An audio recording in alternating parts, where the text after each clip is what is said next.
Jalanmu tak terselami oleh setiap hati kami. Namun satu hal ku percaya, ada rencana.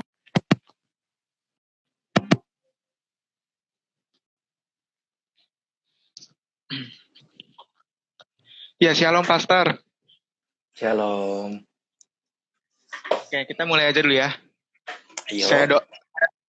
Kita mulai dengan doa pembuka aja dulu ya, Pastor. Nanti Pastor yang doa penutup. Oke. Saya doa pembuka. Bapa dalam surga, dalam nama Tuhan kami Yesus Kristus, betapa kami bersyukur atas segala penyertaan Tuhan, atas segala kasih kebaikan Tuhan yang sungguh sempurna dan nyata di dalam setiap kehidupan kami. Sebentar kami akan memulai live Instagram. Berkati juga setiap orang yang akan bergabung dan setiap orang yang akan melihat ini juga hidupnya akan berkati Amin. Agar apapun yang kami pelajari hari ini, apapun yang kami sharingkan hari ini dapat menguatkan hidup kami di masa-masa sukar seperti ini. Terima kasih ya Tuhan, kami telah berdoa dan mengucap syukur. Haleluya, amin. Amin. Ya. Shalom Pastor. Shalom. Oke. Apa kabar Pastor? Baik ya? Selalu kabar baik. Puji Tuhan. Ya. Gimana Pastor? Lagu-lagunya udah ada bikin single baru ya? Oh, single barunya malah di launching di flyer kita kan? Oh iya langsung ya. Langsung. Pulpen saya Iya nih. Pastor Thomas kebagian new singlenya di posternya. Mantap. Oke Pastor nih. Kita langsung aja ya. Kok nggak dipin ya ini? Mana ya tadi? Komentar. Saya lupa ngepin. Nah, oke. Nah, ini kan kita hari ini akan membahas nih ya, Pastor ya, peran gereja di tengah pandemi. Menurut Pastor nih ya, menarik banget nih, karena kan hari-hari ini kita lihat kan ada banyak ada situasi seperti ini ya, pasti tidak mudah ya untuk ya seperti orang-orang banyak untuk menghadapi situasi seperti ini. Nah, saya mau nanya nih, Pastor nih, bagaimana sih seharusnya sikap gereja untuk menghadapi masa-masa sukar seperti ini gitu loh? Menurut Pastor gimana? Oke, kita bicara soal gereja secara organisasi atau gereja secara kita nih? Gereja secara, kalau menurut saya nih ya, Pastor, kan gereja itu bukan cuma gedung tapi melainkan setiap hati kita ya. Maksud saya di sini coba gereja secara dua-duanya itu, secara kita pribadi dan juga iya. Oke, saya singkat aja ya karena ini dua cukup panjang sebetulnya. Tapi kalau secara gereja, dan ini yang saya praktekkan, secara organisasi, artinya secara sebagai hamba Tuhan. Iya. Ini saatnya kita kembali ke pengertian yang dikatakan imamat yang rajani. Saya setuju bahwa itu bisa jadi satu orang. Ya, kita adalah imam dan juga raja. Tetapi di konteks itu juga bicara secara komunitas, ya kan? Kamulah bangsa yang terpilih, imamat yang rajani. Kalau bangsa itu kan kita bicara soal banyak dong. Community. Jadi menurut saya gereja harus kembali ke kerjasama antara imam dan raja. Artinya sebagai imam gereja harus berfungsi untuk mensupport raja-raja sehingga mereka kuat dalam berperang, berjuang dalam hidupnya. Itu tugas gereja secara imamat. Ya. Dan kaum raja kalau sudah mengalami kemenangan, mengalami berkat, pertolongan, pasti mereka akan juga mendukung kaum imam untuk pelayanannya maju. Nah, kalau dua fungsi ini berjalan dengan baik, contohnya kalau di Alkitab itu kita ambil Petrus dan Cornelius. Ya, Cornelius kaum rajanya, Petrus kaum imamatnya, kerjasama. Begitu, antara Petrus dengan Susana dan banyak wanita lain yang mensupport pelayanannya. Jadi ketika gereja itu sebagai imamat, ya membawa jemaat ketemu Tuhan, ya saya percaya ini akan baik sekali dan ini sudah saatnya. Jadi tugas gereja itu adalah menjadi imamat yang mendukung kaum raja, jemaatnya untuk menjadi pemenang semuanya. Ya, dan itu berputar secara organisasi. Itu usul saya secara teknisnya setiap gereja tentu bisa. Tapi ini yang saya lakukan. Karena saya membuat lagu untuk apa? Menguatkan iman jemaat. Jemaat kan lagi berdarah-darah nih marketplace, ya kan?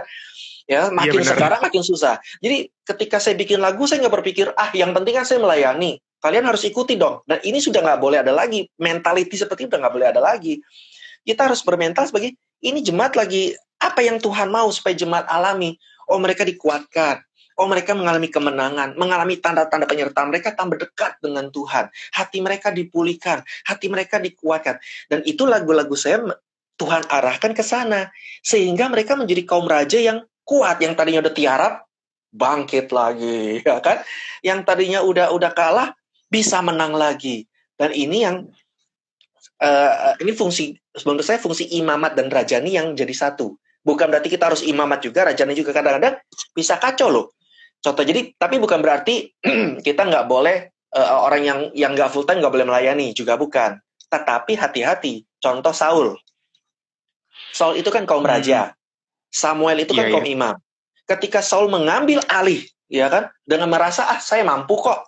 I have money, I have power, I have everything. Kacau kan? Karena urapannya beda. Nah, jadi itu secara organisasi ya. Kiranya gereja bisa kembali sebagai imamat dan raja, kerjasama dengan jemaat untuk maju sama-sama. Nah, secara kita, ini yang seru.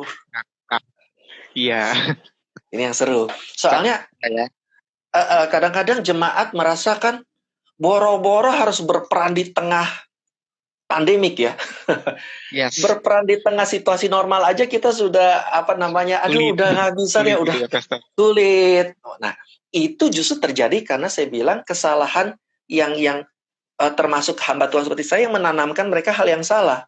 Jadi kalau ibarat pohon, fungsi pohon apa? Kita suka bilang fungsi pohon berbuah. Iya kan? Bertumbuh. Jadi, ya, Pastor, ya. Nah, betul. Fungsi pohon mestinya berakar. Nyerap nutrisi, buah itu adalah hasil dari akarnya. Kalau akarnya sehat, tanahnya sehat, buahnya pasti bagus. Kalau pohon nggak berbuah, jangan dituntut pohonnya. Mesti kita tanahnya dulu. Jadi kalau kita tanam bunga nggak tumbuh, bukan berarti kita bilang bibitnya jelek nih. Bibitnya kita beli mahal kok. Tanahnya. Artinya, jemaat itu jangan merasa tertuntut harus berbuah. Stres, dijamin 100% stres. Dan ini banyak terjadi tuh begitu. Karena mereka harus berbuah. Kalau nggak berbuah bukan orang Kristen. Aduh, kasihan amat. Ya kan? Tetapi yang Tuhan minta dari kita, sebelum kita berperan, berakar dulu yang dalam. Nikmati kasih Tuhan. Nikmati kuasa Tuhan. Alami terus. Kalau kita sudah alami kasih dan kuasa Tuhan, kita akan otomatis berbuah. Itu buah adalah hasil otomatis kok. Ya, dan kalau dicontoh di Alkitab itu adalah Petrus. Ketika Petrus berusaha menunjukkan, kan Petrus kelihatan sekali ya, berusaha membuktikan bahwa ini loh, saya paling mengasihi Tuhan, yang lain mah cemen. Iya kan? Tetapi akhirnya justru sikap itu yang membuat dia jatuh ketika dia gagal. Dia terdakwa sendiri loh. Wah, menyesal. Aduh, malu deh dia. Akibatnya dia tinggalkan. Untung Tuhan Yesus cari dia.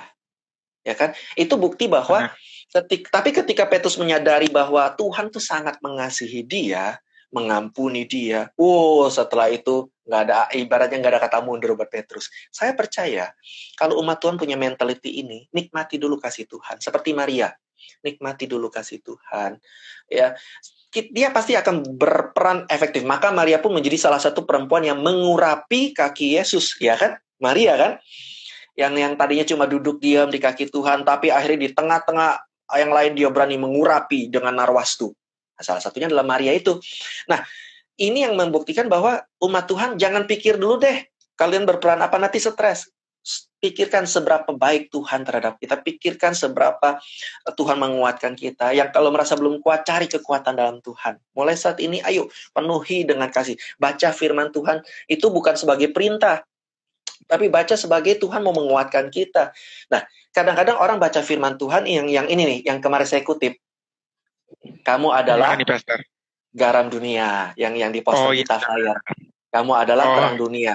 Kan itu seakan-akan juga kita kalau selalu pembahasan yang saya lihat ya, selalu ayo dong jadi garam.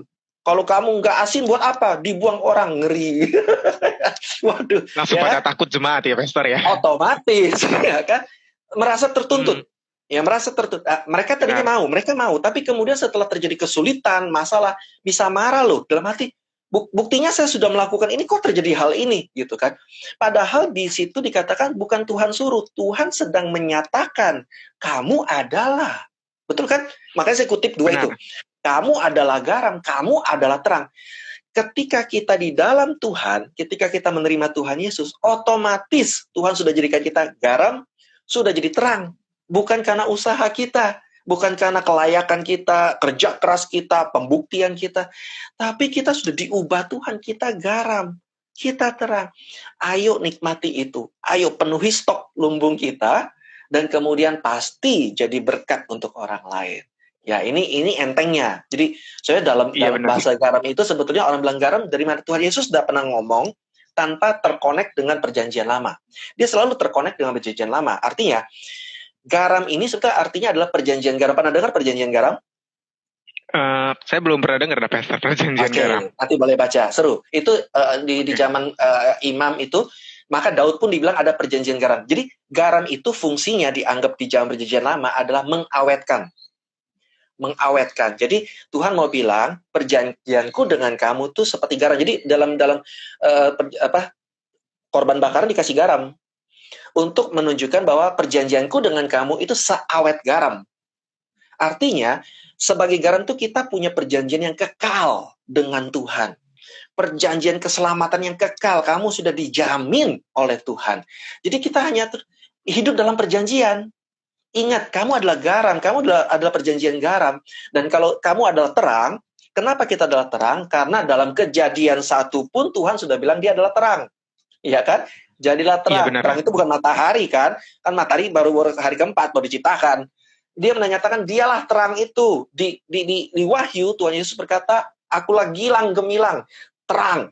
Jadi Tuhan itu adalah terang. Maka Daud pun menyanyikan, Tuhan adalah terangku, keselamatanku. Tugas kita cuma, ayo buka diri supaya garam Tuhan itu memenuhi kita, terang Tuhan memenuhi kita. Otomatis kita jadi berkat. Maksudnya begitu, Tuhan mau memberkati kita dengan kekuatan, damai sejahtera, sukacita, ya semua bakat-bakat, talenta-talenta supaya kita berfaedah dimanapun kita ada. Jadi namanya peran kita sebetulnya cuma satu. Tuhan mau kita berfaedah, berarti di mana kita ada.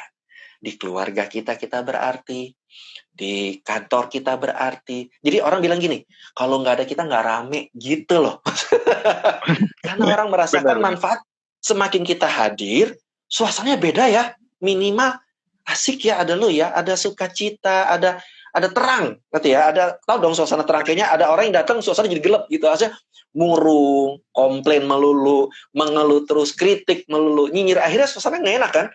Tetapi ketika kita datang, nah itu yang Tuhan mau cuma itu. Jadi terkonek dengan kesaksian kemarin marturia. Saya pikir itu sangat bagus sekali. Jadi ketika kita bersaksi sebetulnya bukan soal kepandaian kita bersaksi. Otomatis kita sudah jadi saksi. Yang kita saksikan bukan kehebatan kita. Yang kita saksikan kan Tuhan kita. Ya, jadi kalau kita diberkati Tuhan, otomatis kita berfaedah, berdampak, kehadiran kita berarti. Kalau sudah gitu, cuma itu yang Tuhan pengen. Sesimpel itu kok. Oke. Thank you juga ya buat yang hadir, by the way. Gak lupa menyapa. Halo yang hadir, ada Ibu Jenny juga. Dari Surabaya tuh Ibu Jenny. Dari Surabaya itu ya, Ibu itu ya. Ibu. Oke, jadi saya simpulkan begini ya, Pastor ya. Jadi untuk secara organisasi gereja itu, yaitu harus menjadi imam dan rajan, ya kan? Yaitu juga support setiap jemaatnya agar menguatkannya. Dan kalau secara kita pribadi, secara mungkin kehidupan kita pribadi, yang saya simpulkan kayak gini. Berarti kita harus berakar dulu, menjadi garam dulu ya, berakar. Karena juga bilang begini ya Pastor ya, bukan hanya tentang perumpamaan benih ya. Ada yang jatuh di tanah yang subur, jatuh di tanah yang berbatu. Nah, ketika tanahnya kita bagus, pengenalan kita akan Tuhan bagus, maka di situ yang saya simpulkan adalah maka kita akan bertumbuh dengan baik dan menghasilkan buah yang baik pula. Nah, jadi Yes. ketika kita, gimana sih caranya kita untuk bertumbuh dengan Tuhan itu dan juga berakar dalam Tuhan? Kalau saya baca nih kemarin ya, kita harus Yes. punya pengenalan akan Tuhan, yaitu Yes. di sini dikatakan harus merenungkan Taurat itu siang dan malam. Waktu itu saya juga live sama Kak Robi tuh. Kak Robita saya bilang kayak gini. Iya. Jadi saya bilang kayak gini. Di Alkitab itu nggak pernah Tuhan suruh kita baca Alkitab gitu. Tapi Tuhan suruh renungkan. Karena apa? Untuk apa kita baca doang langsung tutup gitu.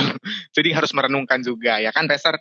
Nah, Betul. berkaitan yang kemarin juga tentang marturia itu benar banget. Karena di dalam 1 Timotius 4 ayat 12 juga dikatakan kesaksian kita menjadi teladan, yaitu melalui perbuatan kita, tingkah laku, kesetiaan, kasih ya, di dalam 1 Timotius 4 ayat 12 melalui perkataan kita. Jadi bukan cuma sebatas misalnya kita melayani di gereja doang, kita ibadah di gereja doang, karena kalau menurut saya nih ya, banyak jemaat yang mungkin dari Senin sampai Sabtunya mungkin nggak benar, tapi giliran hari Minggu nih, kelihatannya wih malaikat aja kalah gitu kan baiknya.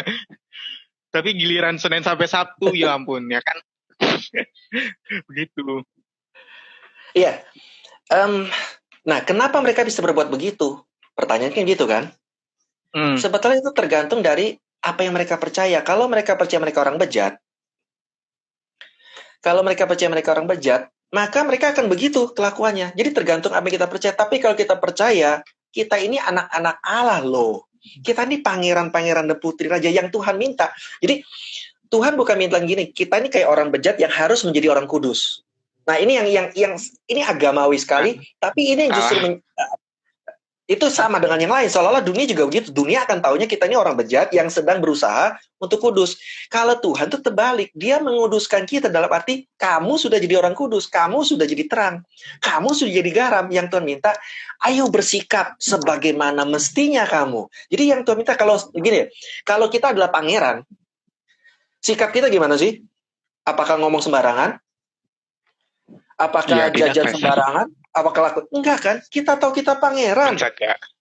Kalau kita putri, kita adalah putrinya Tuhan, putri raja, putri kerajaan. Otomatis jalannya pun beda loh, ya kan? Ya kan, sikapnya anggun. Saya suka kata anggunnya elegan, bukan sombong ya. Kalau sombong mah orang miskin kayak saya juga bisa sombong, kan? Bisa aja sombong mah. Itu kerja apa? Itu mah duniawi, terlalu kerja. Yang penting lo hidup buat Tuhan. Ya bisa aja lah sombong. kalau mau apapun bisa disombongkan. Tapi ini bicara soal kita tahu kita siapa di dalam Tuhan. Nah, sekarang kita ini anak Allah. Kita ini di label apa? Putri Raja, Putri Sion, ya kan? Kita ini dari anak Pangeran Damai. Kita bangsa terpilih, imam raja. Tuhan tuh Gideon dibilang apa? Pahlawan gagah perkasa. Jadi Tuhan tuh bukan bilang kita orang bejat yang seperti diangkat. Itu kesadaran kita sendiri. Kita tahu kita debu, ya kan kata Daud. Tetapi Tuhan bilang di dalam aku, kamu jadi aku ubah. Kamu sama dengan aku. Siapa Yesus? Yesus bukan orang bejat. Yesus Raja. Yesus Pangeran Damai. Kalau kita dipenuhi oleh roh itu, perbuatan kita pun akan berubah. Bukan lagi seperti orang bejat yang sedang melakukan kekudusan. Kita orang kudus, orang benar yang kadang-kadang melakukan kesalahan.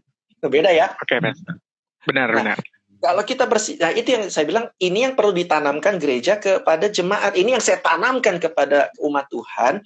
Kamu itu adalah kesayangannya Tuhan. Kamu dikasih Tuhan. Jangan berlaku seperti orang yang nggak dikasih lalu cari perhatian. Otomatis, karena kita merasa, saya harus lakukan ini supaya dikasih Tuhan. Itu Petrus masa lalu. Tetapi kalau kita sudah jadi Yohanes ibaratnya, Yohanes selalu katakan, aku murid yang dikasihi Tuhan. Aku dikasihi Tuhan. Bukannya Yesus punya anak mas, tapi Yohanes tahu posisi dia tuh seperti Daud. Daud itu artinya dikasihi Tuhan. Maka selalu dikatakan, aku ini ngerti, aku ini dikasihi Tuhan. Maka sikapnya pun ada sikap seseorang yang disayang oleh Tuhan itu kayak apa? Jadi kembali ke hati. Ya, saya nggak terlalu ke fokus ke perbuatan karena yang saya tahu ya Pastor ya. Tuhan lihat hati. Kan Pastor ketemu banyak milenial nih. Yang perlu dijamah dari mereka bukan perbuatan dulu. Kalau hatinya mereka sudah terjamah, tersentuh, anak muda kan, termasuk kita kan. Benar. Ketika hati kita terjamah oleh kebaikan, oh ya selalu forever young. Saya sudah tahap forever young. Udah nggak mau ngomong umur lagi. Ketika hati kita terjamah oleh kebaikan Tuhan, perbuatan pun langsung berubah. Tapi entah kenapa somehow ketika kita dewasa dalam Tuhan, ibaratnya, loh kok makin perbuatannya yang ditekankan ya? Terbalik ya. Mestinya justru hatinya yang semakin dewasa, semakin menyadari kita siapa, tapi belum terlambat, ya kan? Pertemuan kita menunjukkan setelah pandemik ini kita akan ngegas. Kita ini anak Tuhan, kita ini pemenang. Kita tidak ditadikan untuk kalah, kita tidak ditakdirkan untuk jadi orang yang bejat, orang yang gagal, orang yang kelakuannya jelek, orang yang perkataannya kotor, orang yang penuh kepahitan. Kita tidak ditakdirkan untuk jadi itu. Kita ditakdirkan untuk apa? Mengalami damai sejahtera. Default kita, kalau default itu apa ya? Kalau di komputer tuh posisi awal kita. Kalau di handphone kan ada posisi awal kan? Posisi awal kita di dalam Tuhan sudah orang benar, dikuduskan. Ayo kita adalah pemenang. Ayo kita bersikap sebagai default kita. Jangan izinkan iblis mempengaruhi kita. Yang bikin kita down apa? Karena dunia kan. Kita ngelihat dunia nih. Ini kayak kita malaikat, seolah-olah kita malaikat ceritanya ya. Ceritanya. Ya. Tonton lihat rame-rame melakukan hal yang beda sama kita. Terus kita bingung. Oh, manusia begini ya? Oh, gue jadi aneh sendiri. Nah, yang terjadi tuh seringkali begitu. Benar. Oke, Pastor. Jadi gini, Pastor. Kalau kita lihat itu menjaga kekudusan, kalau kita pun lihat dari kata dasarnya ya, Pastor ya, kan kados ya, dalam bahasa Ibrani-nya. Nah, kados itu kalau kita lihat itu artinya dipisahkan, ya kan, dikhususkan gitu ya, dipisahkan. Nah, menurut pandangan saya, ya, menurut pandangan saya pribadi kayak gini nih. Mungkin hari ini kita sama orang dunia itu sama aja. Tapi kenapa kita dikuduskan? Berarti kita saat ini dipisahkan dari orang-orang dunia. Tapi posisi kita sama, karena saat ini ya kita di dunia ya, masih di dunia. Tapi secara kita dikuduskan Tuhan, yaitu dalam bahasa Ibrani-nya tadi kados, artinya dipisahkan, berarti kita dikhususkan nih dari orang-orang dunia yang mungkin hari-hari ini masih berkelakuan seperti orang-orang dunia, masih melakukan hal-hal duniawi. Kita dipisahkan, dikhususkan gitu. Untuk mempersiapkan apa? Mempersiapkan kita untuk masuk ke dalam kerajaan surga gitu. Tuhan. Yes. Nah, ilustrasi ini yang saya betul. Oke. Terus. Ayo. Jadi gini, dan yang saya pelajari kemarin kayak gini, Pastor. Ketika mungkin hari ini kita mungkin belum bisa jadi berkat. Minimal kalau kita jangan jadi batu sandungan lah bagi orang dunia. Benar ya, Pastor ya? Menarik. Betul. Oke, tetapi, nah, ayo. Tapi kita jangan, itu setuju banget ya. Selama kita belum bisa jadi berkat, minimal jangan jadi beban. Ya, itu bagus banget. Itu. Tetapi sebetulnya nih, kita pasti bisa jadi berkat. Pasti. Benar. Cuma jangan selalu bicara soal duit. Ya. Itu. Jadi karena banyak ketika Tuhan menciptakan kita pun di Kejadian 1, Tuhan sudah memberkati kita. Iya kan? Cuma berkatnya berupa apa? Kesehatan kita itu berkat. Tenaga kita itu berkat. Pikiran kita itu berkat. Wajah kita itu berkat. Kita bisa berkati orang dengan apa? Senyuman. At least senyum deh sama keluargamu. Kadang-kadang kita kan sama keluarga juga terjadi masalah. Kenapa sih? Ya kita berusaha. Nah itu yang saya bilang. Kita lupa. Kita sudah diberkati. Berkati orang dengan senyummu. Ya seperti Thomas kan senyum lulu dari tadi kalau sama saya kan. Saya ajak santai pokoknya. Kalau ketemu saya nggak ada yang jadi serius ya. Pokoknya. Jadi karena kita wajah kita pun bisa berkati orang, bisa jadi batu sandungan buat orang kan, gitu kan. Tergantung gimana pasangnya. Nah, kalau kita ngerti kita sudah diberkati Tuhan, mulai dengan apa yang kita ada. Jangan berpikir apa yang kita nggak ada. Oh, kalau saya udah punya duit, kalau saya punya jabatan, saya bakal begini. No. Mulai dari apa yang kita ada. Berfaedah, bermanfaat, mulai dari kita ada. Saya percaya, pasti Tuhan akan menambah-nambahkan lagi. Karena Tuhan lihat berkat yang sudah Tuhan kasih, kita pakai. Jadi selalu berpikir jadi berkat. Mungkin kalau teman tuh, tolonglah teman yang lagi bikin PR nggak bisa, jadi berkat. Yang kita bisa jadi berkat dengan dia. Jadi selalu berusaha berarti, berfaedah di mana kita ada, dengan apa yang sudah Tuhan kasih kita. Jangan bukan yang Tuhan yang belum kasih. Jadi jangan teori deh. Kalau bahasa sekarang itu, jangan teori, jangan fake deh. Prakteknya ya langsung apa yang kita bisa gitu. Kalau yang kita nggak bisa minta maaf. Misalnya orang nuntut kita, kok Pak Jonathan ini nggak bisa kasih 1 M ya ke saya? Ya maaf, saya nggak bisa. Itu nanti urusan Donald Trump yang kasih begitu. Itu jadi jangan juga kita terintimidasi harus memberi apa yang kita nggak punya gitu loh. Apa yang kita punya juga jangan simpan, bagikan. Nah, bicara soal kekudusan tadi ya, saya teringat Bu Jenny nih. Karena ya tadi ada yang dari Surabaya. Halo semuanya, ada Ibu Areta, ketemu di mana. Thank you ya buat kehadirannya, semoga jadi berkat ya. Saya pernah makan di hotelnya. Piringnya sama, semua sama, tetapi kami dipisahkan makannya di daerah VIP, di Ibu Jenny. Pisah. Dan itulah yang namanya kekudusan. Kenapa? Karena Ibu Jenny menghargai saya sebagai hamba Tuhan. Oh, terpisah dong. Dia tahu dia sukanya tenang. Saya suka situasi nggak heboh. Nanti orang datang minta tanda tangan, foto, dia tahu, dia umpetin. Itu dipisahkan. Jadi tujuan Tuhan menguduskan atau memisahkan kita supaya dia bisa spesial mempersiapkan rencananya buat kita. Bukan soal menguduskan kita lebih baik dari orang lain. Jangan pernah berpikir saya kudus tuh artinya saya harus menjadi lebih baik dari orang lain. Jadi Farisi loh. Itu yang Tuhan gak suka, bukan itu maksudnya. Tapi ingatlah, you are special. Artinya dikuduskan, you are special. Jangan dunia membuat kita nggak spesial. Anak-anak muda, putri-putri remaja, you are special. Jangan sampai ada yang bilang kamu baru spesial kalau kamu melakukan ini. No, I'm special, ya kan? Tuhan sudah jadikan kita orang-orang spesial, ya. Jadi kalau kita ngerti dikuduskan itu artinya dispesialkan, beda. Seringkali masalah cuma itu, persepsi kita terhadap hati Tuhan maunya apa. Kita berpikir secara teoretis, seperti Petrus lah selalu berusaha nyenang gitu. Padahal itu menyusahkan Tuhan. Contohnya waktu Petrus potong kuping Maltus, dia pikir kan dia nolong kan. Tuhan bilang nih gimana? Makanya Tuhan sembuhin. Karena Tuhan bilang nih bisa semua murid ditangkap nih gara-gara Petrus. Kan kadang-kadang usaha untuk usaha kita sendiri untuk berusaha menunjukkan kita kudus, menunjukkan kita benar, itu justru mencelakakan. Izinkan Tuhan yang membuat kita bekerja, rohnya menuntun kita. Itu izinkan di sana. Jadi kita nggak ada pembuktian. Tuhan nggak perlu kita buktikan apa-apa untuk itu. Tuhan sudah tahu munafiknya kita. Tuhan sudah tahu kelemahan kita. Yang Tuhan minta kita terbuka. Izinkan dia mengasihi kita apa adanya. Nanti otomatis lihat.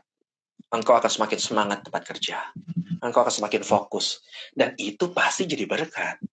Berubah. Kita selalu berpikir, kenapa disebut buah roh? Ya kan?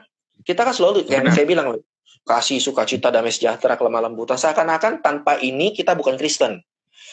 Please deh, mulai saat ini jangan berpikir gitu. Kita Kristen karena kita dikasihi Tuhan, karena Tuhan mengasihi dan kita percaya padanya. Kita terima itu. Ya. Tetapi itu hanyalah supaya kita harus dalam roh. Kalau kamu belum berbuah itu, semakin berakar. Baca, renungkan firman, penuhi hidupmu dengan firman, penuhi. Dan gimana caranya? Ya itu kembali ke itu ya, menyembah Tuhan ya. Itu gunanya menyembah Tuhan. Menyembah Tuhannya kita tuh bukan untuk menyuap Tuhan supaya masuk surga lagi toh. Iya benar lah. Ya kan? Jadi buat apa menyembah Tuhan? Ya akhirnya orang nanya, justru untuk dipenuhi Tuhan dengan kasih. Terus di charge seperti smartphone, sespesial apapun smartphone. Yang lebih spesial ada chargernya. Betul nggak, Pastor? Merek boleh iPhone. Yes. Merek boleh Samsung. Apalah tipe apa. Tanpa charger, mati gaya. Dijamin. Kagak bisa hidup HP-nya kalau kayak gitu. Itulah. Kita spesial. Nah, penyembahan itu chargernya. Kenapa kita tidak spesial di mata orang? Karena kita kurang di charger. Low bat. Terangnya nggak bersinarnya memancar sekuat. Jadi kita tidak mengizinkan seolah-olah Tuhan tuh berkarya sepenuhnya dalam kita. Itu aja. Jadi saya percaya oleh karena Tuhan menggerakkan Pastor Thomas kita bicara hal ini, pasti banyak umat Tuhan yang tadinya goyang, bingung ya, di masyarakat ngapain, di keluarga ngapain. Jawabannya jelas ya. Jadi berkat. Tapi bukan dengan usaha kita, dengan terima dulu berkat Tuhan. Nikmati setiap berkat Tuhan. Syukuri setiap talenta yang Tuhan kasih ke kita. Sekecil apapun. Dan pakai. Pastor, ini ada yang nanya nih, Pastor nih. Asik. Nih, cara membangkitkan semangat melayani di tengah pandemi di dunia. Ini Pastor, bisa langsung dijawab nih. Cara membangkitkan semangat. Saya percaya ketika dengar kita pun udah langsung semangat orangnya. Artinya gini, iya, karena semangat itu, nah menarik sekali. Spirit itu bahasa Indonesianya apa? Roh. Tapi bahasa lainnya apa? Semangat. Spirit ya. Jadi identik ketika kita penuh dengan roh, otomatis semangat kita nyala. Cuma semangat kita belum tentu harus kayak sanguinis. Kadang-kadang kita bingung. Ya sebenarnya WL sih yang banyak bingung. WL-nya sanguinis nih, heboh. Jemaatnya pragmatis. Dia anggap itu nggak ada roh, bukan gitu. Ya, Itu betul banget. karakternya yang beda. Ya, jadi bagaimana bagian semangat? Ayo cari Tuhan. Pasti ada hal-hal yang mematikan semangat kita. Roh kita mati di mana? Oh, mungkin kita merasa khawatir, merasa cemas, merasa capek, merasa bosan. Nikmati roh Tuhan penuhi kita. Itu semua roh-roh, saya bilang itu dicemarkan oleh dunia semua. Ya, yang membuat kita ngelihat dunia kan. Ketika Petrus, ketika Elia aja bisa patah semangat kok, minta mati. Untung Tuhan nggak kabulin doanya ya. Malah Ya dia kan, Elia kan? nggak langsung ya, nggak mati. Ya, artinya curahkan, kita bilang sama Tuhan, Tuhan aku kok nggak semangat ya. Ngomong aja. Itu penyembahan, itu keintiman. Tuhan aku nggak semangat. Nanti Tuhan akan kasih cara untuk yang khusus buat kita, untuk menyemangatkan kita. Kalau saudara minta Pak Thomas, akan jawaban kami belum tentu sesuai dengan pengalaman pribadi. Apa sih yang bikin dia nggak semangat? Kan ada titiknya kan, beda gitu ya. Nah, kalau saya yang bikin nggak semangat, misalnya apa? Misalnya kalau lagi mati lampu, bingung deh mau ngapain. Tidur langsung. Ya, mau ngapain nggak bisa, ya tidur gitu kan. Nah itu jadi titiknya beda lah. Ya, tetapi Tuhan tahu caranya membuat kita terhibur. Jadi cara terbaik ketika kita hilang semangat, sampaikan ke Tuhan. Nanti rohnya akan terus penuhi kita. Terus sampai kita semangat. Kita akan ketemu alasan buat semangat. Sebetulnya begitu. Ya kalau dunia sih mengatakan gini, ya cari alasan kamu buat semangat. Ya itu kan cara daging. Kalau berhasil ya puji Tuhan. Saya sih senang-senang aja namanya berhasil mah. Cara apapun. Tetapi kalau kita ngerti, Benar. bahwa itu nggak bisa. Tuhan sendiri akan tahu titik di mana. Dia yang kasih pencerahan. Kita akan dibangkitkan lagi pada saatnya. Nah contoh yang lemas lagi siapa? Buat saya salah satu Simpson. Ketika dia buta, lemeslah dia. Ya kan? Tetapi ada titik-titik di mana ketika dia bisa berdoa. Yang berdoa kan Simpson, Tuhan, aku kok begini ya. Dia bisa berasa sendiri kan? Itu pencerahan Tuhan yang kasih dia. Pada ada waktunya begitu. Dia bilang, aku mau dong Tuhan pakai aku lagi. Nah itu. Jadi don't worry. Ya, buat Tuhan itu hilang semangat nggak dosa. Ingat, yang penting kita itu cuma tanda kita perlu intim dengan Tuhan. Dipenuhi lagi rohnya. Kiranya membantu ya. Berarti kayak gini ya, kalau saya mau nambahin ya Pastor ya. Ketika kita, tadi kan pertanyaannya cara membangkitkan semangat. Oke. Jadi kalau yang saya mau tambahkan, gimana sih kita membangkitkan semangat ketika kita mau datang nih sama Tuhan, serahin semua hidup kita, hati kita, pikiran kita, jiwa kita, apapun yang kita punya, kita semua sembah Tuhan, menjadi penyembah Tuhan. Maka di saat kita angkat tangan, disitulah Tuhan turun tangan memulihkan hidup kita. Mungkin untuk yang bertanya itu mungkin bisa udah dijawab ya. Selalu, tapi ya apapun itu biasanya terjadi karena burnout ya, kayak Marta. Saya suka bilang ini burnout kayak Marta. Ketika setiap kali kita terjebak dalam situasi tauratis ya, kita akan lemas deh. Ini kan melayani. Dia bicara soal melayani kan sekarang kan. Setiap kali kita berasa kita do something buat Tuhan, itu akan jadi tambah lama energi kita kepake. Tekor. Tapi kalau kita tahu melayani itu, Tuhan memakai saya untuk bekerja. Tuhan bekerja melalui saya. Lihat, nggak bakal tekor. Selalu kembali ke kasih kuasa Tuhan, keintiman dengan Tuhan seperti Daud. Kenapa Daud itu nggak habis burnout ya? Bikin mazmur, mengalami gubrak-gabruk gitu, mengalami penganiayaan. Kenapa dia nggak capek-capek? Tenaganya kayaknya dari mana itu Daud? Sederhana. Karena dia mengizinkan hatinya terus dipenuhi Tuhan. Dia tahu itu semua karya Tuhan. Semua kasih setia Tuhan. Ya kan? Makanya Daud suka nyanyikan, segalanya itu kasih setia Tuhan. Selamanya kasih setia Tuhan. Berarti enjoy kasih Tuhan pada kita. Nikmati kasih Tuhan buat kita. Jadi kalau kita menyembah juga, tapi kembali ke menyembah cuma bilang gini, aku menyembah supaya Tuhan senang. Nah, itu kembali tauratis. Salah. Iya, bukan ya? Salah sih. Cuma saya jarang suka bilang salah benar. Cuma akibatnya beda. Ini loh yang bikin kita capek, ini loh. Iya. Karena namanya kita memberi pasti tekor. Lama-lama habis kan. Kalau kita menerima pasti kan kita tahu. Makanya Tuhan suka bilang gini, berbahagialah orang yang memberi daripada menerima loh. Kenapa maksudnya? Karena Tuhan tuh suka memberi. Tuhan tuh sumber segalanya. Tuhan tidak pernah minta kita memberi something ke dia. Tidak pernah. Kita boleh kalau mau apa kita beri persembahan. Tujuannya apa? Bukan buat Tuhan kan? Coba. Ya, Tuhan beri apa? Pelayanan. Bukan buat Tuhan kan? Buat sesama kan? Tuhan tidak pernah ambil. Dia selalu memberi. Ingat itu. Kenal. Tuhan kita selalu memberi. Yes. Wah, ini ada yang pertanyaan yang menarik nih, Pastor nih. Bentar. Kak, aku mau bertanya, boleh gak? Kenapa di saat seperti ini, sepertinya Tuhan hanya diam? Wah, ini pertanyaannya menarik sekali.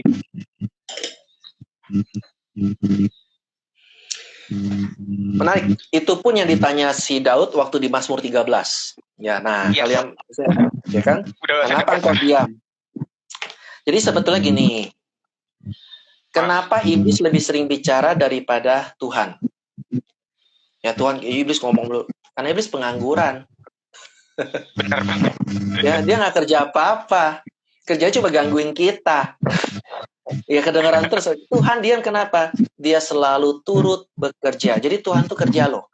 Tuhan itu jangan bayangkan dia duduk di tahta loh. Cuma duduk diam ya. Terus kita kerja bagus. Kita kerja jelek, kena kutuk kau. Tuhan kita bukan gitu loh.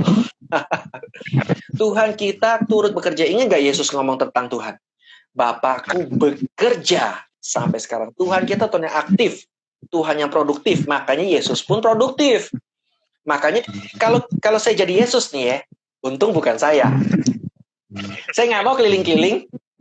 Saya buka aja slogan, siarin woro-woro, murid pergi, iklan, pasang iklan. Suruh datang rame loh gereja saya. Betul nggak kalau Yesus buka gereja rame loh. Tapi nggak kan?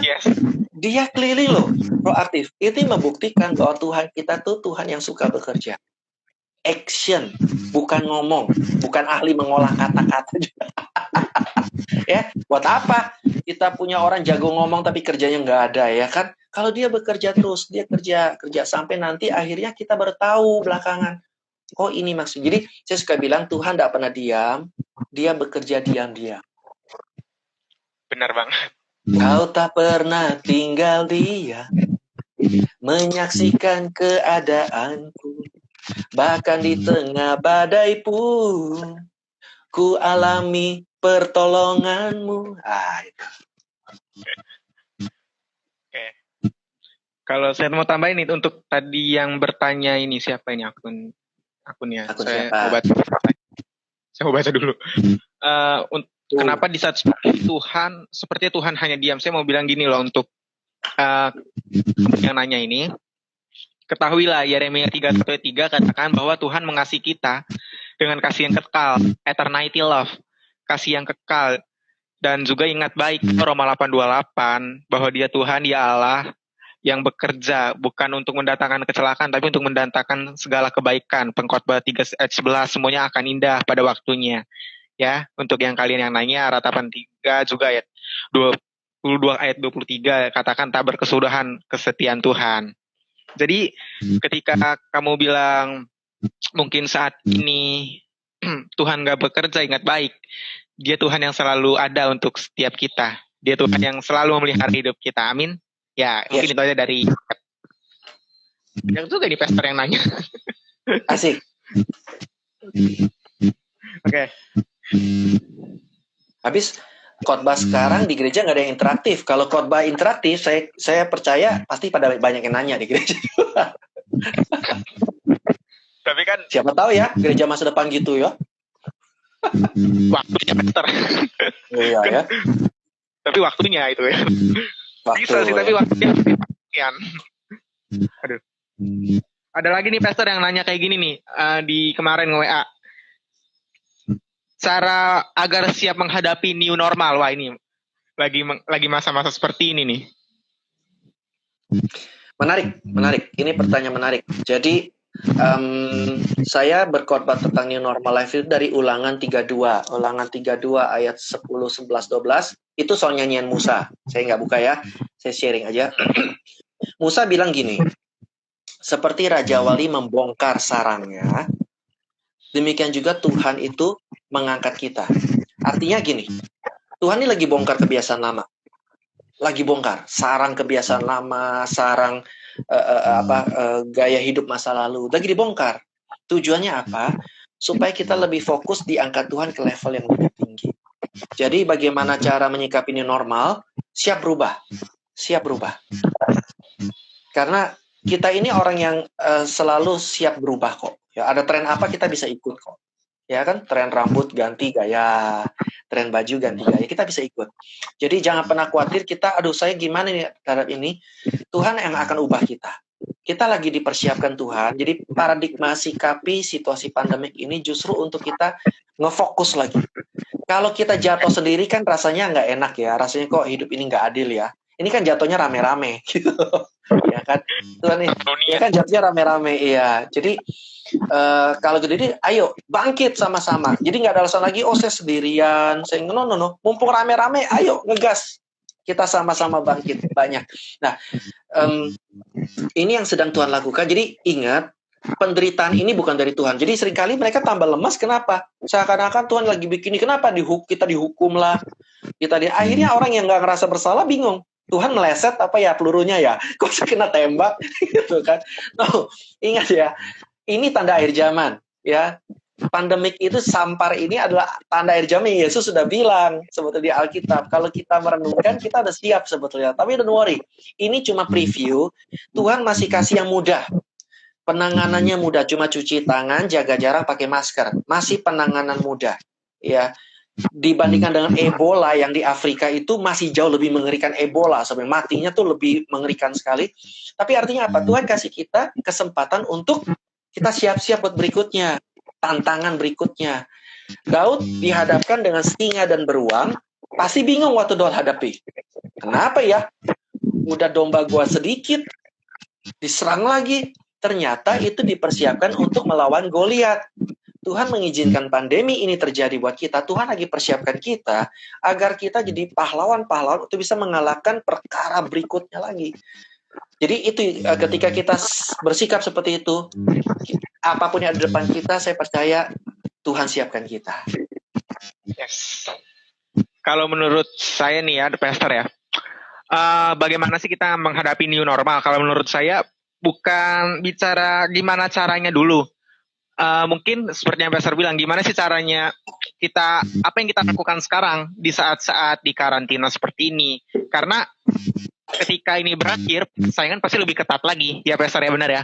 Ada banyak yang kan udah banyak di PHK ya. Kita lihat sekarang pasti akan banyak yang persaingan yang sangat ketat. Di saat itulah mungkin yang menyaksikan live Instagram pasti yang masih muda-muda, persiapkanlah diri kalian gitu untuk menghadapi ketika bukan masa karantina seperti ini, tapi masa setelahnya. Karena pasti akan ada ekonomi yang sangat besar gitu. Yes. Benar ya? Peluang akan ada. Jadi ingat, dalam Tuhan itu kita punya pengharapan. Selalu ada pengharapan. Jadi yang bagaimana kita kuat, jangan lihat kenyataan dunia. Jangan lihat badainya, itu betul. Ilmu manapun dan semakin lihat kenyataannya kita semakin down. Kalau ilmunya motivasi sukses, kan dia melihatnya target. Artinya kan melihat sesuatu yang belum ada. Sebetulnya itu kan Alkitab katakan jangan lihat apa yang depan mata kita. Lihat janji Tuhan kepada kita. Tuhan janjikan kita hidup berkelimpahan, hidup berkemenangan. Itu yang kita pegang. Itu yang jadi pengharapan kita. Ya, jadi dan itu Tuhan buktikan kok dari masa ke masa. Daud pernah ngalamin krisis, Yakub pernah ngalamin krisis, Abraham pernah ngalamin krisis, Ishak pernah ngalamin krisis. Toh akhirnya mereka menang semua akhirnya. Jadi yang kita lihat tuh ujungnya. Ya, jangan lihat prosesnya. Kalau kita nonton film Hollywood, coba nonton depan sama tengah. Bisa keluar kita. Jagonya babak belur, digebukin terus, musuhnya tambah kuat. Waduh, tapi di ujungnya jagoan menang, Thanos mati. Ya, jadi selalu lihat ke ujung yang Tuhan sudah kasih ke kita di Alkitab bahwa kita hidup berkemenangan. Pegang itu. Oke. Berarti gini ya Pastor ya, karena menurut saya pribadi nih, kalau kita lihat nih, Tuhan hidup kita ini seperti buku yang ditulis oleh Tuhan. Ketika mungkin bagian-bagian awal, bagian-bagian pertengahan buku nih, kita lihat nih baca, mungkin masih kita lihat, wih kok ada masalah, kok ada susah. Iya, sama, betul. Buka lagi terus ke belakang, halaman berikutnya kita buka, hingga nanti kita mungkin terheran-heran, wah kok tiba-tiba bisa berubah, kok bisa tiba-tiba bisa ada berkat yang sebesar ini, kok tiba-tiba begitu. Banyak Itu kenapa saya ngerti waktu prosesnya kan susah. Itu kenapa saya ngerti Tuhan kasih saya firman Tuhan, atau kenapa saya suka khotbah tentang kasih dan kuasa Tuhan. Kalau Pastor lihat di IG saya kan, selalu dari sisi kasih dan kuasa Tuhan. Kenapa saya lagu-lagunya menguatkan iman? Karena Tuhan tahu prosesnya memang susah. Tuhan tahu itu loh. Tuhan nggak bilang gampang itu, kamu aja nggak bisa. Tuhan nggak ngomong gitu. Tuhan peduli, dia tahu susah. Tapi dia selalu berikan kita kekuatan. Nah, ayo sekali lagi. Jadi khotbah pun, nah ini kita kembali ke peranan gereja ya. Ada macam-macam, ada berbagai. Nah, makanya pentingnya kita nggak cuma mengkultuskan satu orang aja, karena dia cuma tuh panggilannya satu, tapi ada panggilan yang lain untuk saling melengkapi. Kalau kita sudah teler dengar firman yang bilang kamu harus gini, atau pengajar kamu begini, ini salah, ini benar, ditanggung tambah teler, ya kan? Tetapi ada saatnya kita cari firman yang memberi kita makan, karena Yesus pun bilang firman itu makanan loh, roti loh. Dia datang minumlah. Jadi artinya kita cari firman yang menguatkan kita, cari firman yang roh kita dibangkitkan, dan semua itu kita akan kuat. Masalah seringkali Tuhan nggak selesaikan begitu aja, meskipun bisa. Ya berkali-kali Tuhan secara mujizat bisa. Ya Yosua pernah alami ya, matahari berhenti lah, tembok Yeriko rubuh, bisa. Tapi kan Tuhan nggak bilang-bilang ke Yosua, Yosua tenang aja, ntar Yeriko rubuh. Tuhan nggak ngomong, kita jadi nggak pernah tahu apa yang akan Tuhan lakukan. Tapi Tuhan selalu memberi kekuatan terus, kuatkan hatimu, betul kan? Kuatkan hatimu, artinya kalau bahasa milenial sekarang, jangan nyerah, never give up. Jangan nyerah, kuatkan hati. Artinya Tuhan harus selalu menguatkan kita. Kembali ke penyembahan lagi. Intim dengan Tuhan nggak rugi. Selalu kita yang terima. Tidak ada untungnya buat Tuhan. Jadi seringkali dunia kan suka ngeledek kita. Lo fanatik amat, dikit-dikit Tuhan, dikit-dikit gereja. No. Itu mereka nggak ngerti aja. Kita ke gereja bukan untuk memberi loh. Kita menerima. Kita datang ke Tuhan untuk menerima. Sehingga mereka heran kok kita kuat melulu. Itu yang Tuhan mau dari kita itu. Menguatkan kita. Bahkan mempersiapkan kita jadi pemenang. Ngomong pas tinggal 1 menit lagi nih. Wah, iya, yuk. Pertanyaan mana lagi? Berarti kalau menurut saya begini ya, ketika kita harus sadar gitu ya, bukan Tuhan yang memerlukan kita, tapi kita yang perlu Tuhan ya, Pastor ya. Iya, Tuhan tahu kita itu. Jadi Tuhan nggak kepo. Ingat, Tuhan nggak kepo ya. Oh, ikut campur aja masalah. No, Tuhan tahu tanpa dia kita tambah masalah. Benar, Pak. Jadi berarti ketika peran gereja di tengah pandemi ini, kalau yang saya simpulkan tadi ya, kembali ke awal lagi ya. Kita harus gereja itu kalau secara organisasi, yaitu mensupport setiap jemaat-jemaat Tuhan ataupun orang-orang lain. Yang kedua, kalau secara kita pribadi, kita harus berakar dulu, kita harus ngerti dulu firman-nya itu apa. Dan juga tadi Pastor sempat ngomong bahwa ketika kita ngerti, kita diberkati oleh Tuhan, maka kita mulai dulu dari apa yang kita punya, dari apa yang kita ada. Iya. Juga betul. Kan roh Tuhan gitu ya. Maka kita akan temukan semangat baru dalam hidup kita. Kan saya tertarik banget tuh lagu Pastor tuh yang arti kehadiranmu. Penyerta sempurna, rancanganmu penuh damai, aman dan sejahtera, walau di tengah badai. Ingin ku selalu bersama. Ini yang penting. Rasa keindahan, arti kehadiranmu, Tuhan. Dan kita harus, kalau menurut saya, bahwa ketika kita tahu gitu penyertaan Tuhan yang begitu sempurna, bahwa kalau saya baca nih ya tadi malam ya, Mazmur 91 gitu, ayat 7, walau 1.000 orang rebah di kirimu dan 10.000 di sisimu. Kalau kita pikir-pikir secara logika, walaupun firman Tuhan nggak bisa secara logika dipahami, kalau 1.000 di kiri rebah, 10.000 di kanan rebah, berarti kita di tengah-tengah ya, Pastor ya. Yes. Berarti saat ini, itu gambar saat ini bahwa gini loh, kamu menghadapi situasi yang sama dengan orang-orang lain, tapi kenapa engkau tidak bisa jatuh? Kenapa engkau masih bisa kuat? 1.000 rebah, 10.000 rebah di kiri dan kanan. Kenapa kamu masih bisa berdiri kuat saat ini? Itu ada di ayat selanjutnya, bahwa sebab Tuhan yang menyertai kita ya. Walau 1.000 rebah di sisi dan 10.000 rebah di kananmu, engkau tidak akan menimpamu. Sebab apa? Sebab Tuhan yang selalu menyertai kita. Makanya di dalam Mazmur 23 juga dikatakan demikian ya, Pastor ya. Sekalipun melewati lembah kelam, tapi hari-hari ini yang saya bingung, banyak orang menolak lembah kelam. Banyak orang menolak masalah, padahal harus lewat. Ada satu saat di mana Tuhan akan membawa kita ke dalam satu pencobaan, ke dalam satu masalah. Tapi ketahuilah, Dia Tuhan yang tidak akan pernah meninggalkan kita, sekalipun dalam lembah kekelaman. Daud katakan demikian ya di dalam Mazmur 23. Tapi kenapa hari-hari ini orang menolak lembah kekelaman? Karena dia salah artiin gitu. Kebanyakan orang kan hanya memenggal beberapa ayat gitu ya. Jadi mungkin dia masih belum mengerti atau gimana, paling harus melewati. Jadi ketika mungkin saya simpulkan, ketika hari-hari ini kita lihat masa-masa sukar, percayalah Dia Tuhan yang selalu menyertai sampai pada selama-lamanya.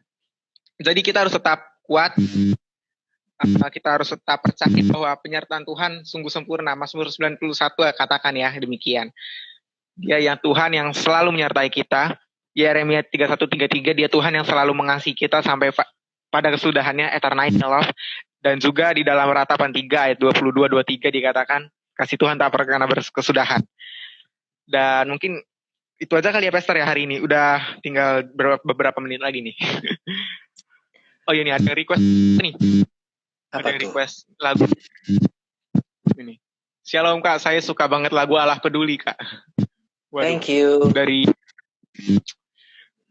mungkin kita penyembahan dulu, doa dulu aja kali Pastor ya. Nanti kita tutup dengan penyembahan ya. Oke. Kita doa dulu ya. Pastor mungkin bisa nutup, tadi kan saya udah buka. Oke. Saya mau kasih kata profetik dulu buat kita. Ingat, saya dulu ketika bikin lagu itu, saya mau kasih judul Penyertaanmu Sempurna. Ya kan, itu kan refnya gitu kan. Tapi Tuhan bilang enggak. Yes.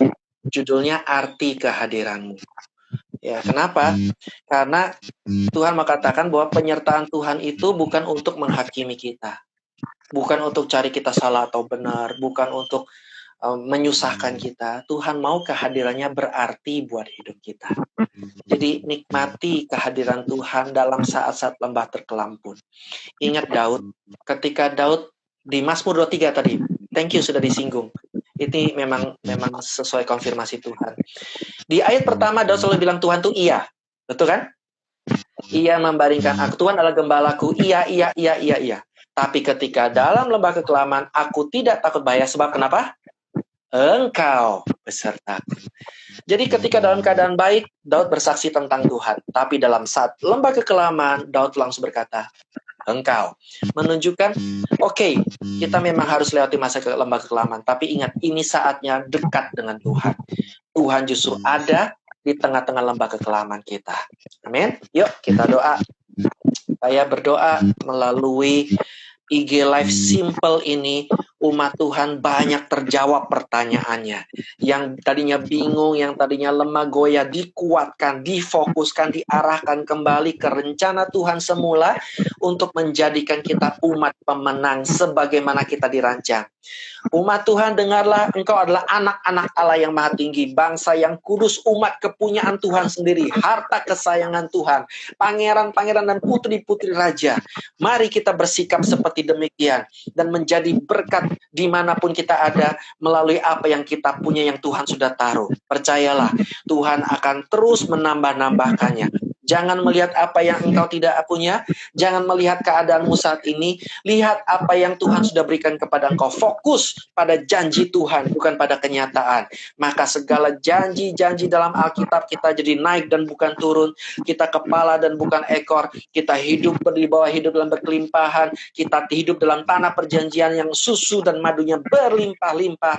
Itu terjadi dalam hidup kita.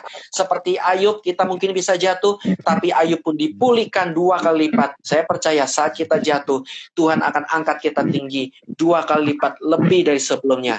Bagian kita mengenal siapa kita di dalam Tuhan. Kenal siapa Tuhan yang mau menyertai kita, yang mau hadir di tengah-tengah kita. Dia Tuhan yang penuh kasih dan kuasanya. Kasihnya melebihi segala keterbatasan kita, kelemahan kita. Kuasanya melebihi segala perkara-perkara hidup kita. Mari yang percaya dan siap diberkati untuk menjadi pemenang dalam new normal life, berperan positif dimanapun kita ada. Dalam nama Yesus kita katakan, amin. Ini request tadi dari salah satu akun nih, tester nih, nyanyi lagu Allah Peduli dong.